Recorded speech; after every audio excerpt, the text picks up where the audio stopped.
అందరికీ నమస్కారం అండి. మన ఆదికవి నన్నయ్య విశ్వవిద్యాలయంలో ఈరోజు జూన్ 5వ తారీఖు 2026 సంవత్సరం వరల్డ్ ఎర్త్ డే చేస్తున్నాం.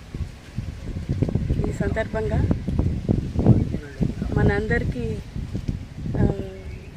ఒక ఏమంటారంటే ఈరోజు 365 రోజులు గడుస్తాయి, కానీ ఈ ఒక్కరోజు కొన్ని గంటలైనా సరే మనం నిలబడినటువంటి ఈ భూమిని మనం జ్ఞాపకం చేసుకోవాలి. మనకి నీడనిస్తున్నటువంటి చెట్టుని జ్ఞాపకం చేసుకోవాలి. మనకి పండునిస్తున్నటువంటి చెట్టుని జ్ఞాపకం చేసుకోవాలి. నిజానికైతే రివర్స్ 365 రోజులు వాటిని జ్ఞాపకం చేసుకుంటూ ఉండాలి. ఈరోజు మేము మొక్కలు కూడా నాటాం. ఈ మొక్కలు పెరిగి పెద్దయి చాలామందికి నీడనివ్వాలి. ఎవరో నాటిన మొక్కల కింద ఈరోజు మేము నిలబడున్నాము. రేపటి తరం ఈ చెట్ల కిందే ఎవరు నాటారో మొక్కలని మా అందరినీ స్మరించుకోవాలి.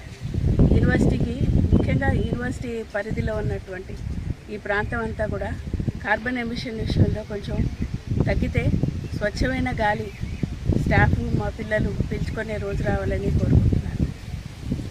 మీరు కూడా గమనించండి. ఈరోజు నాటిన ఒక్క మొక్క అదే రేపటి మన భవిష్యత్తు.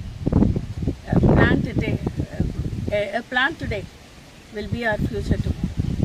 ఇది కూడా స్కూల్స్, కాలేజెస్లో, మీ కుటుంబాల్లో, మీ పైన చుట్టూ పరిసరాల్లో మీకు ఎక్కడ వీలుంటే అక్కడ ఒక మొక్క నాటండి.